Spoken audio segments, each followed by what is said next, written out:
जय हिंद साथियों, आज का क्लास पेपर 2 सीटेट के लिए है। यदि पेपर 2 में आपने एसएसटी लिया है तो ये वीडियो आपके लिए है। इसमें हम लोग एनसीईआरटी क्लास 8 के हिस्ट्री को पढ़ने वाले हैं, जिसमें चैप्टर 2 कवर करने वाले हैं।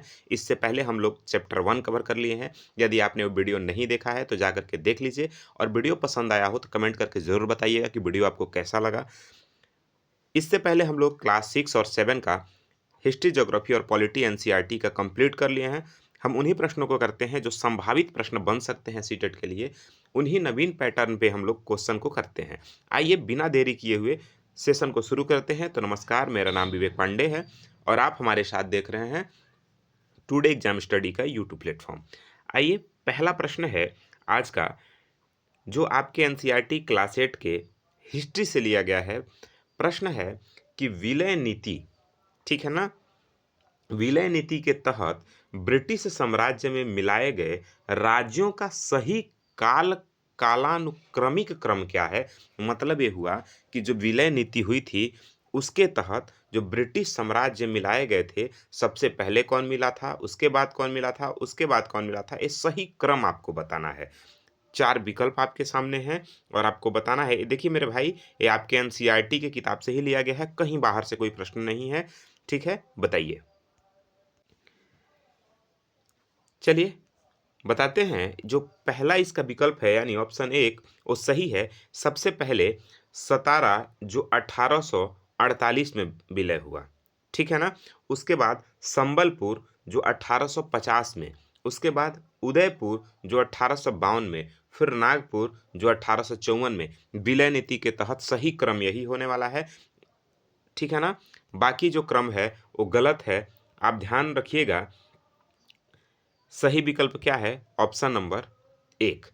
अगले प्रश्न की तरफ चलें तो अगला प्रश्न है, नीचे दिए गए कथनों को पढ़ें और पढ़ करके सही विकल्प बताएं कि सही विकल्प क्या है। पहले हम कथन पढ़ेंगे।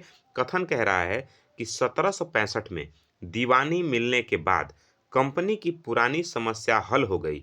उसे भारत से माल खरीदने के लिए ब्रिटेन से सोना चांदी लाना पड़ता था। एक कथन है। अब कारण कह रहा है कि ऐसा, इसका कारण क्या था कि अब भारतीय राजस्व का उपयोग ही सूती और रेशमी कपड़े खरीदने तथा सेना के रखरखाव के लिए किया जा सकता था। अब आपको कथन और कारण को पढ़ के और सही विकल्प बताना है। विकल्प आपके सामने 4 है, पढ़िए और सही विकल्प बताइए कि क्या कथन और कारण दोनों सही हैं, और कारण कथन की व्याख्या करता है या फिर व्याख्या नहीं करता है, या फिर कथन गलत है कारण सही है, या फिर कारण गलत है कथन सही है। 4 विकल्प हैं और आप बताइए। देखिए, जब आप इसको कथन और कारण को पढ़े होंगे तो विकल्प ए आपको ठीक लग रहा होगा। क्यों? क्योंकि ए और आर दोनों बात ठीक है और आर ए की सही व्याख्या करता है मेरे भाई। इसका मतलब ये हुआ कि 1765 में दीवानी मिलने के बाद कंपनी की पुरानी समस्या खत्म हो गई। अब उन्हें व्यापार करने के लिए सोना चांदी नहीं लाना पड़ता था। अब भारतीय राजस्व का उपयोग ही सूती और रेशमी कपड़े खरीदने तथा सेना के रख रखाव करने के लिए किया जा सकता था। अब उन्हें इस तरह की कोई समस्या नहीं थी, इसलिए विकल्प ए सही हो जाएगा। अगला प्रश्न है सहायक संधि के बारे में, और आपसे कह रहा है कि सहायक संधि के संदर्भ में, सहायक संधि के संदर्भ में निम्नलिखित कथन पर विचार कीजिए और बताइए।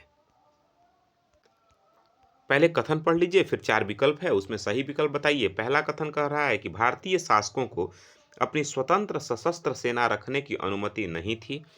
यदि भारतीय शासक सेना का खर्च उठाने के लिए भुगतान करने में विफल रहते थे तो उनके क्षेत्र का एक हिस्सा छीन लिया जाता था। तीसरा कथन कह रहा है कि रिचर्ड वेलेस्ली ने इस नीति के तहत अवध के नवाब को अपना आधा इलाका कंपनी को सौंपने के लिए मजबूर किया। अब आपके सामने 4 विकल्प है मेरे भाई, और सही विकल्प क्या होगा आपको बताना है। क्या केवल ए और बी कथन सही है, या केवल बी और सी कथन सही है, या ए और सी कथन सही है, या ए बी और सी तीनों कथन सही है? अब आपको बताना है।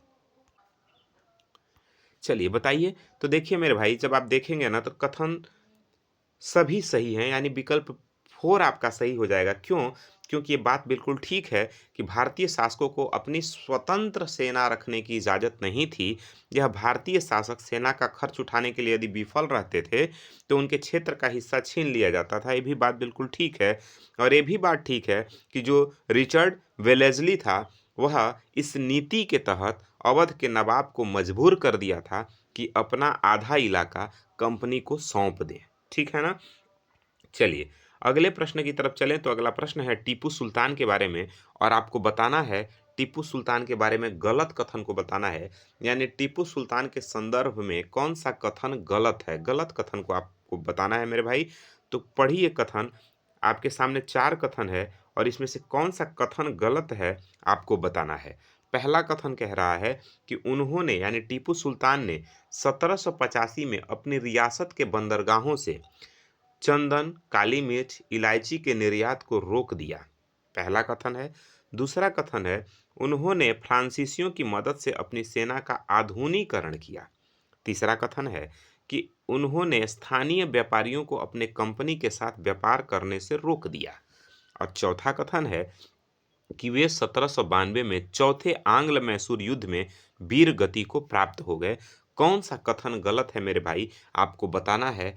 तो देखिए, जब आप चारों कथनों को पढ़ेंगे, तो सभी कथन तो सही हैं, यानी उन्होंने 1785 में अपनी रियासत के बंदरगाहों से चंदन, काली मिर्च और इलायची ले जाने से रोक दिया, ये भी बात ठीक है। फ्रांसीसियों की मदद से सेना को आधुनिकीकरण किया, ये भी बात ठीक है। उसने स्थानीय व्यापार को कंपनी के साथ व्यापार करने से रोक दिया, ये भी बात ठीक है। लेकिन ये बात मेरे भाई गलत है कि 1792 में चौथे आंग्ल-मैसूर युद्ध में वीरगति को प्राप्त हो गए टीपू सुल्तान, ये बात बिल्कुल गलत है। अब चूँकि गलत कथन हमको चुनना है, इसलिए विकल्प 4 हमारा सही हो जाता है। ये गलत क्यों है? इसलिए गलत है क्योंकि टीपू सुल्तान की मृत्यु 1799 में हुई थी, ना कि 1792 में। बात आपको ध्यान रखना है मेरे भाई। 1799 में आंग्ल मैसूर युद्ध में वीरगति को प्राप्त हो गए थे टीपू सुल्तान। तो राइट आंसर है ऑप्शन नंबर 4। ठीक है ना? अगले प्रश्न की तरफ चलें तो सूची ए को सूची बी के साथ मिलान करना है। यानी एक तरफ व्यक्ति है, दूसरी तरफ उसकी विशेषता है। यानी एक तरफ व्यक्ति और स्थान के बारे में प्रश्न है और दूसरी तरफ उनकी विशेषता के बारे में प्रश्न है। तो अब आपको बताना है। चलिए, 4 विकल्प आपके सामने है, पढ़िए और सही विकल्प तक पहुँचिए। देखिए, मैं आपके सामने चारों विकल्प ला दिया हूँ, जो सूची है उसको मिलान करना है। तो देखिए मेरे भाई, जब आप मिलान करेंगे तो इसको पाएँगे, जो काजी का संबंध होता था, काजी होता था जो एक न्यायाधीश कहलाता था, ठीक है ना? काजी क्या होता था? न्यायाधीश होता था। और जो मुफ्ती होते थे, वो एक विधिवेता होते थे, ठीक है ना? क्या होते थे? एक विधिवेता होते थे। और जो मस्कट जो है, मस्कट का संबंध मेरे भाई पैदल सैनिकों से होता था। किससे होता था? पैदल सैनिकों से। और मैचलॉक का संबंध जो है, वो मेरे भाई धीमी गति से चलने वाले बंदूक से था। तो ये चारों विकल्प, चारों आपके मिलान वाले प्रश्न थे, जिसको आपने देखा। तो इसका जो सही विकल्प होगा मेरे भाई, वो ऑप्शन नंबर 1 होगा। यानी पहले का दूसरे से मिलेगा, बी का ए से, सी का 4 से और डी का 3 से ऑप्शन सही मिलान होगा मेरे भाई। अगला प्रश्न मराठा परिसंघ के बारे में है, जो आपके एनसीईआरटी क्लास 8 की किताब में इसके बारे में विस्तृत वर्णन दिया गया है। कह रहा है कि मराठा परिसंघ के संदर्भ में कौन सा मिलान सही है मेरे भाई। तो आपको बताना है कि इसमें कौन सा मिलान सही है। क्या सिंधिया इंदौर से संबंध था, या होलकर ग्वालियर से संबंध था, या गायकवाड़ का संबंध बड़ौदा से था, या भोसले का संबंध पुणे से था? कौन सा विकल्प ठीक है? सही मिलान आपको बताना है। चलिए बताइए। देखिए मेरे भाई, जब आप इसको पढ़ेंगे तो जो सही विकल्प होगा वो आपका ऑप्शन नंबर 3 होगा। यानी गायकवाड़ का जो संबंध है वो बड़ौदा से है, ये बात तो बिल्कुल ठीक है। लेकिन ये तीनों विकल्प आपके सामने गलत हैं। क्यों गलत हैं? क्योंकि मेरे भाई समझिए इसको, गायकवाड़ का संबंध बड़ौदा से था, लेकिन जो सिंधिया था उसका संबंध, सिंधिया परिवार का संबंध ग्वालियर से था। सिंधिया परिवार का संबंध कहाँ से था? ग्वालियर से। ठीक है, बात समझ में आ रहा है आपको? अभी आपके वर्तमान में मंत्री भी हैं, ज्योतिरादित्य सिंधिया, जो बीजेपी से हैं। आप तो उन्हीं के परिवार के बारे में पूछ रहा है कि सिंधिया परिवार का संबंध कहाँ से था? तो ग्वालियर से मेरे भाई। गायकवाड़ परिवार का संबंध बड़ौदा से था। और होलकर परिवार का संबंध जो था वो इंदौर से था, इसलिए विकल्प आपका गलत हो रहा था। ठीक है ना? होलकर परिवार का संबंध इंदौर से, सिंधिया परिवार का संबंध ग्वालियर से, गायकवाड़ परिवार का संबंध बड़ौदा से। ये बात आप ध्यान रखिएगा। अगला प्रश्न है मेरे भाई, रेगुलेटिंग एक्ट से संबंधित प्रश्न है और प्रश्न ये कह रहा है कि 1773 में, ध्यान रखिएगा, 1773 में रेगुलेटिंग एक्ट के तहत, तो पहली बात तो ये है कि रेगुलेटिंग एक्ट जो है वो 1773 का है। अब कह रहा है कि उसके तहत स्थापित नई न्याय व्यवस्था के बारे में सत्य कथन क्या है, और सत्य कथन आपको बताना है। प्रत्येक जिले में एक दीवानी अदालत होती थी, ये बात ठीक है, या फिर फौजदारी अदालतें कलेक्टर के अधीन होती थी, या फिर सर्वोच्च न्यायालय की स्थापना बॉम्बे में की गई थी, या फिर दीवानी अदालतों का मुखिया स्थानीय जमींदार होता था। सही विकल्प आपको बताना है।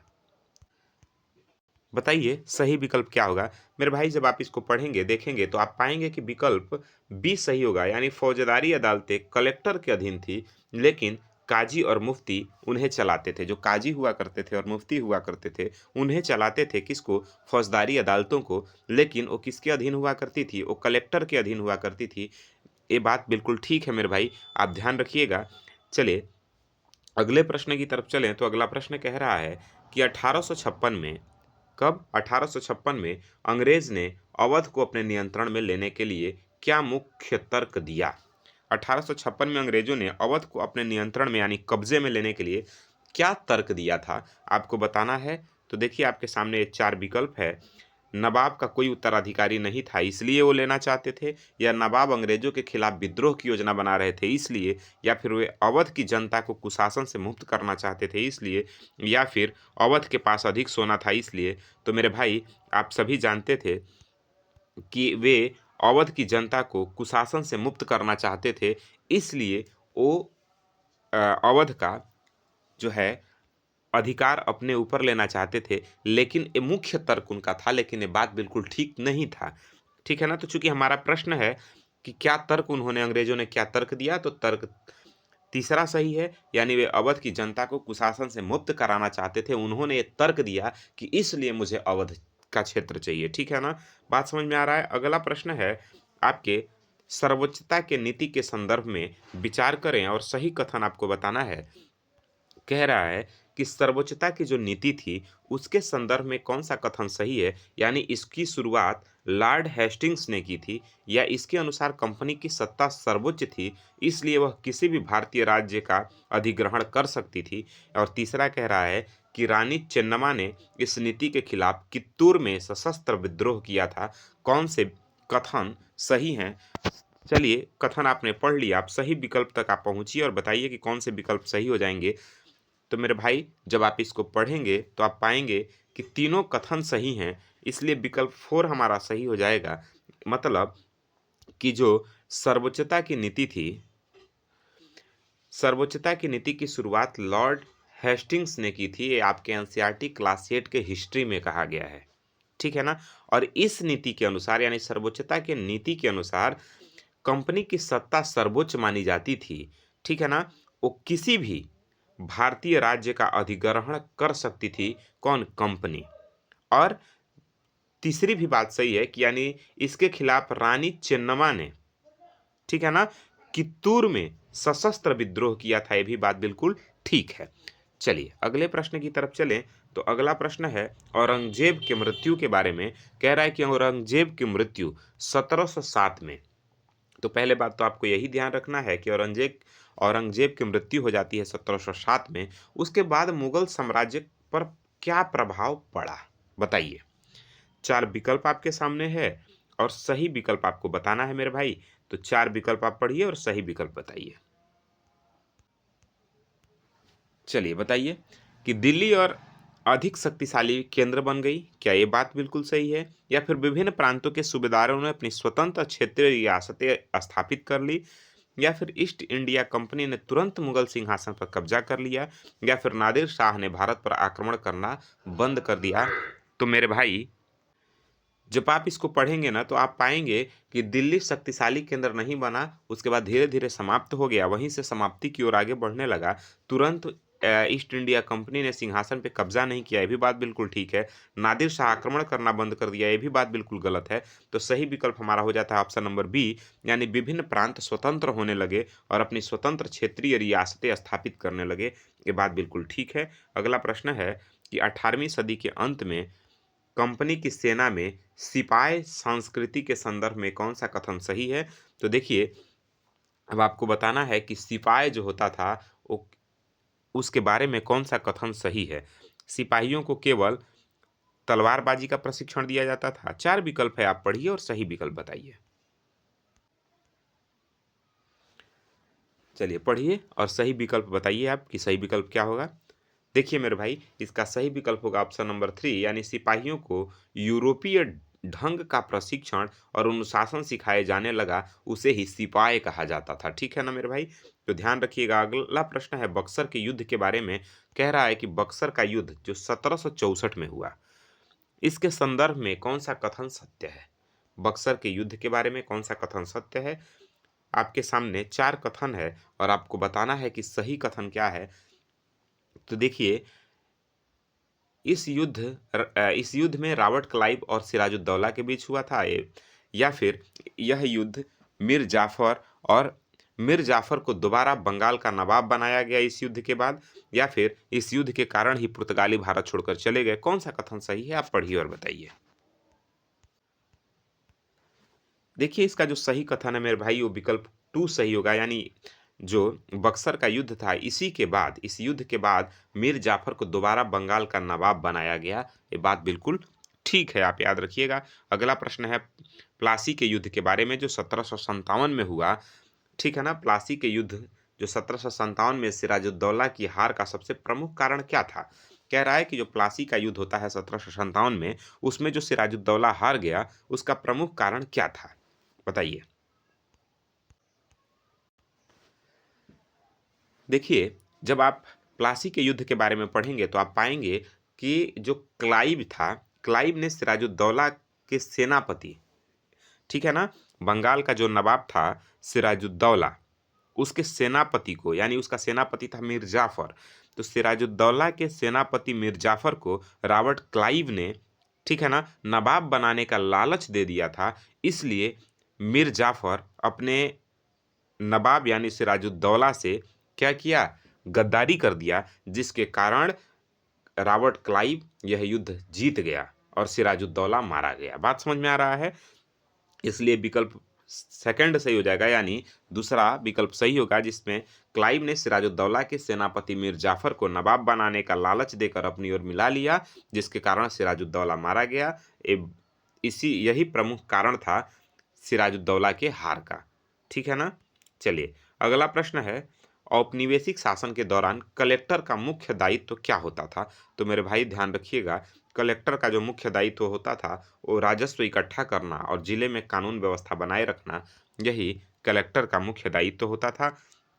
अगला प्रश्न है 1600 ईस्वी में ईस्ट इंडिया कंपनी को पूर्व के साथ व्यापार का इजाजतनामा किसने दिया था? तो इसे दिया था महारानी एलिजाबेथ प्रथम ने दिया था। किसने दिया था? महारानी एलिजाबेथ प्रथम ने। अगला प्रश्न है कथन और कारण से संबंधित। कथन है कि 18वीं सदी में पुर्तगाली, डच और फ्रांसीसी कंपनियों के बीच व्यापारिक प्रतिस्पर्धा बहुत अधिक थी। कारण है कि सभी कंपनियां भारत से एक ही तरह की वस्तुएं चाहती थी। तो अब आपको बताना है मेरे भाई, देखिए इसका विकल्प ए सही होगा। सभी कंपनियां भारत से सूती कपड़े और रेशमी और मसाले खरीदना चाहती थी। विकल्प ए सही होगा। क्यों? क्योंकि कथन और कारण दोनों सही है। सभी में प्रतिस्पर्धा था, कारण यही था कि सभी यहाँ से वस्तुएं खरीदना चाहते थे। अगला प्रश्न है कि वास्को डी गामा के संबंध में। वास्को डी गामा, जिसने भारत के समुद्री मार्ग की खोज की, किस देश का निवासी था? आप सभी जानते हैं मेरे भाई, वास्को डी गामा जो एक पुर्तगाल का निवासी था, जो आपके आपके पुर्तगाल से चल करके 1498 में कहाँ आया? भारत के कालीकट बंदरगाह पे आया था। कब आया था मेरे भाई? भारत के कालीकट बंदरगाह पे आया था। ये भारत की यात्रा 3 बार किया था। केप ऑफ गुड होप के रास्ते होते हुए ये भारत में कालीकट आया था, जहाँ का राजा जमूरियत था ठीक है ना मेरे भाई, ध्यान रखिएगा। कालीकट बंदरगाह जब पहुंचा तो वहां के राजा जमूरियत ने इसका स्वागत किया और यहाँ से वो व्यापार करके गया और उसे कितने गुने लाभ हुआ, अगर ये आप एनसीईआरटी में पढ़े हैं तो बताइए कि वास्को डी गामा जब भारत से मसालों का व्यापार करके गया, मसाला खरीद के गया और वहां जाके बेचा, तो उसे कितना गुना मुनाफा हुआ, ये आपको बताना है। कमेंट के करके जरूर बताइए। अगर आप पढ़े हैं या आपको ध्यान है तो नहीं मालूम तो लिखिए नहीं मालूम, या फिर कहीं से पता करके सर्च करके पढ़ के बताइए। अगला प्रश्न है, पानीपत की तीसरी लड़ाई जो 1761 में हुई, इसके बाद मराठों का दिल्ली पर शासन करने का सपना क्यों टूट गया था, आपको बताना है। पानीपत की जो तीसरी लड़ाई होती है 1761 में, उसके बाद जो मराठे होते हैं उनका दिल्ली पर शासन करने का सपना क्यों टूट गया, क्या कारण था। 4 विकल्प आपके सामने है, सही विकल्प आप बताइए। देखिए, इसको आप देखेंगे तो विकल्प ए ठीक होगा, क्योंकि वे युद्ध में हार गए और कमज़ोर हो गए। इसके बाद उनका ये जो सपना था दिल्ली पर शासन करने का, वो सपना भी टूट गया मेरे भाई, ध्यान रखिएगा। अगला प्रश्न है, दक्षिण भारत के कित्तूर में रानी चेन्नम्मा की मृत्यु के बाद अंग्रेजों के खिलाफ प्रतिरोध किसने जारी रखा, तो उसे जारी रखता है एक व्यक्ति है जो चौकीदार हुआ करता था, रयन्ना उसका नाम था, उसी ने, यानी संगोली के एक गरीब चौकीदार रयन्ना ने रानी चेन्नम्मा की मृत्यु के बाद अंग्रेजों के प्रति उनके खिलाफ अपना प्रतिरोध विद्रोह जारी रखा। ध्यान रखिएगा, कित्तूर की जब रानी चेन्नम्मा मारी जाती हैं तो उसके बाद भी संगोली के गरीब चौकीदार जो होता है रयन्ना, उसने इस युद्ध को जारी रखा। ठीक है, ये सभी आपके एनसीईआरटी क्लास 3 में दिए हुए हैं। ये बात आप सॉरी, एनसीईआरटी क्लास 8 में, सॉरी एनसीईआरटी के क्लास 8 के हिस्ट्री के किताब में ये सभी प्रश्न दिए हुए हैं। अगला प्रश्न है आपका कि ईस्ट इंडिया कंपनी ने भारत में अपनी पहली फैक्ट्री कहाँ और कब शुरू की थी, ये आपको बताना है। बताइए। देखिए, इसका जो सही विकल्प होगा ऑप्शन नंबर 2 होगा, यानी हुगली नदी के किनारे शुरू की थी कब, 1651 में। ठीक है, ये एनसीईआरटी में दिया हुआ है, एनसीईआरटी के क्लास 8 के अध्याय 2 में दिया हुआ है। उसके अनुसार 1651 की हुगली फैक्ट्री का विशेष वहाँ बात बताया गया है।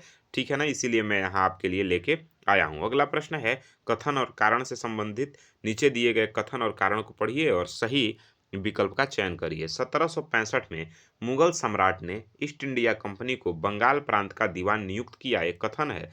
कारण है कि दीवानी मिलने से कंपनी को बंगाल के विशाल राजस्व संसाधनों पर नियंत्रण मिल गया। तो देखिए मेरे भाई, जब आप इसको पढ़ेंगे तो आप देखेंगे कि इसका जो विकल्प ए है वो बिल्कुल ठीक होगा। क्यों ठीक होगा? क्योंकि कथन और कारण दोनों बिल्कुल सही है। यानी ये बात बिल्कुल ठीक है कि 1765 में मुगल सम्राट ने ईस्ट इंडिया कंपनी को बंगाल का दीवान नियुक्त किया था। ठीक है ना? और दीवानी मिलने से क्या हुआ कि बंगाल के विशाल राजस्व संसाधनों पर नियंत्रण हो गया, किसका? ईस्ट इंडिया कंपनी का। तो ये दोनों कथन ठीक है।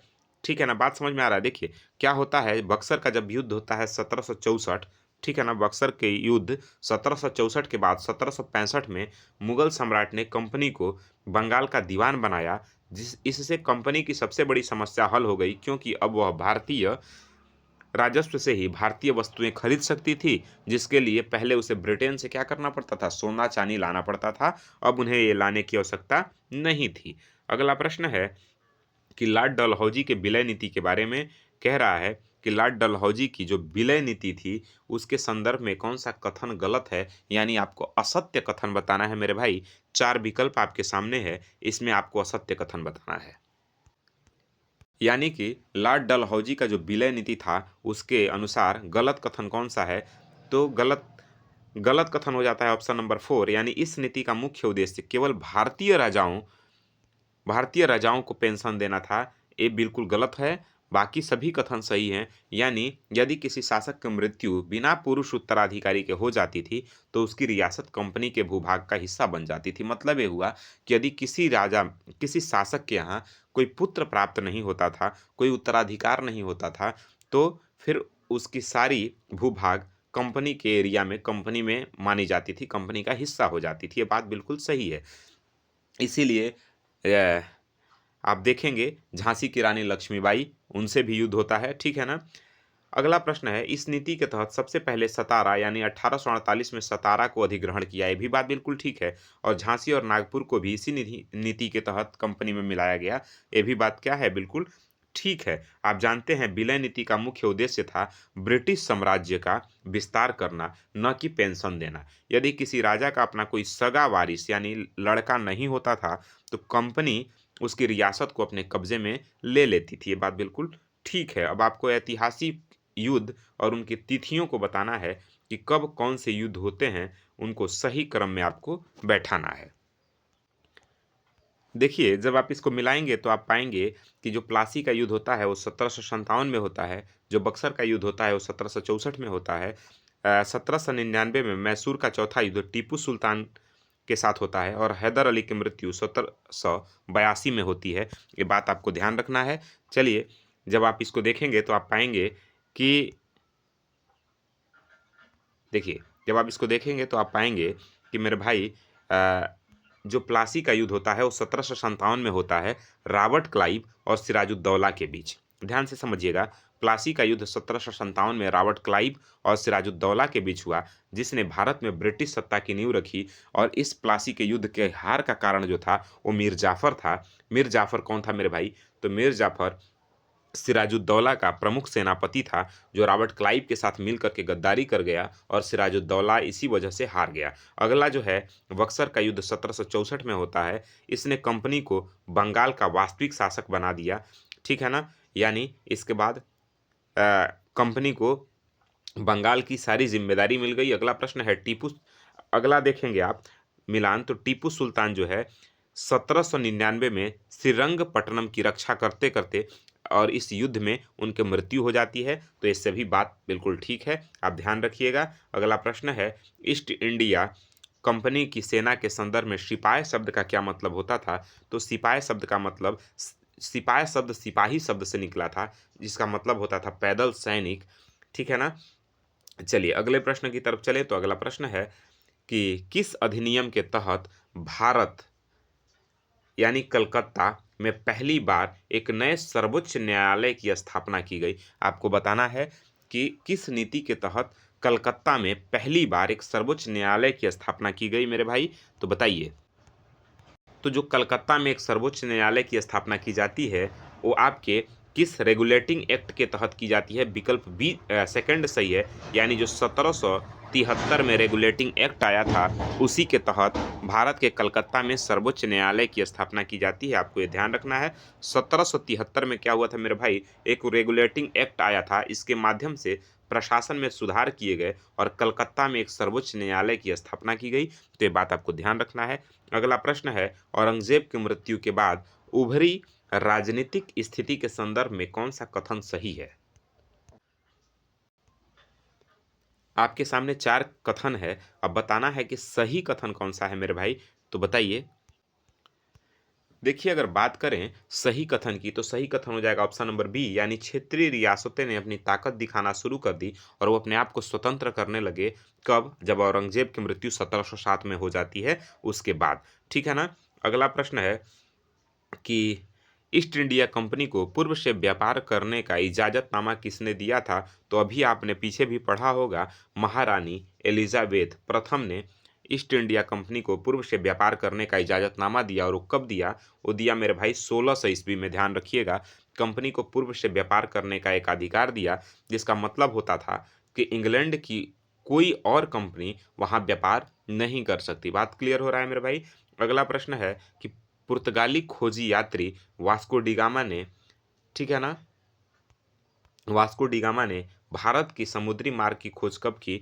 तो ध्यान रखिएगा, वो 1498 का समय होता है जब वास्को डिगामा भारत का खोज करने समुद्री मार्ग से केप ऑफ गुड होप होते हुए पहुंचता है। अगला प्रश्न है, प्रथम इंग्लिश फैक्ट्री जो 1651 में किस नदी के किनारे स्थापित की गई? तो थी हुगली नदी के किनारे। ध्यान रखना है आपको। अगला प्रश्न है कि प्लासी के युद्ध 1757 में सिराजुद्दौला की हार का मुख्य कारण क्या था? तो मेरे भाई मीर जाफर की गद्दारी इसका मुख्य कारण था। अगला प्रश्न है कि श्रीरंगपट्टनम की संधि किस युद्ध के बाद होती है? तो मेरे भाई ध्यान रखिएगा, तृतीय आंग्ल मैसूर युद्ध के बाद श्रीरंगपट्टनम की संधि होती है। ठीक है ना, ये बात आपको ध्यान रखना है। तीसरे युद्ध के बाद टीपू को अंग्रेजों के साथ समझौता समझौता करना पड़ता है और अपने दोनों बेटों को बंधक के रूप में देना पड़ता है, बात ध्यान रखिएगा। अगला प्रश्न है कि मराठों के हार के बाद अपने अंतिम पेशवा को कहाँ भेज दिया गया, तो वह बिठूर यानी कानपुर के पास भेज दिया गया, ये बात आपको ध्यान रखना है। देखिए, तीसरे आंग्ल मराठा युद्ध जो 1817 से 19 के बीच हुआ, उसमें पेशवा को हराकर बिठूर भेज दिया गया और उन्हें पेंशन दी जाने लगी, ये बात आपको ध्यान रखना है।